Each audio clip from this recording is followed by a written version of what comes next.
President 11 news खलीफा गुलाम मुस्तफ़ा ज़िला बिम्बर आज़ाद कश्मीर वज़ीर-ए-आज़म मोहम्मद शहबाज शरीफ का पाकिस्तान और किर्गिस्तान ताउन में पेशरफ्त पर इत्मीनान का इजहार। वज़ीर-ए-आज़म मोहम्मद शहबाज शरीफ से काबीना के डिप्टी चेयरमैन इज़्ज़त माब आदिल बिसालोव की क़यादत में किर्गिस्तान के एक आला सतही ने आज इस्लामाबाद में मुलाकात की। वफ़द पाकिस्तान किर्गिस्तान मुश्तरका बैनुल हुकूमती कमीशन के 5वें इजलास में शिरकत के लिए पाकिस्तान का दौरा कर रहा है, जिसका मकसद मुतअद्दिद शोबों में दो तरफ़ा ताउन को मज़ीद मजबूत बनाना है। वज़ीर-ए-आज़म शहबाज शरीफ ने वक्त का खैर मकदम किया और IGC के 5वें इजलास के कामयाब इनाकात पर इत्मीनान का इजहार किया।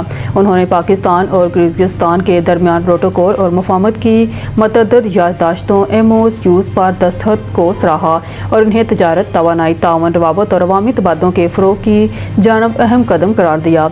वज़ीर-ए-आज़म ने IGC के दौरान किए गए फैसलों पर अमल दरामद के लिए पाकिस्तान के मज़ीद मजबूत अज़म का इयादा किया और माहदों को ठोस नताइज में तब्दील करने के लिए इनकी मौसर बरवक्त पैरवी की अहमियत पर जोर दिया। इज़्ज़त माब आदिल बिसालोव ने दोनों ममालिक के माबैन करीबी दो तरफ़ा ताल्लुकात को फ़रोग़ देने के लिए हुकूमत पाकिस्तान की कोशिशों को सराहा और इस एतमाद का इजहार किया कि IGC के नताइज गहरे और मज़ीद नतीजा-खेज़ ताउन का बाइस बनेंगे।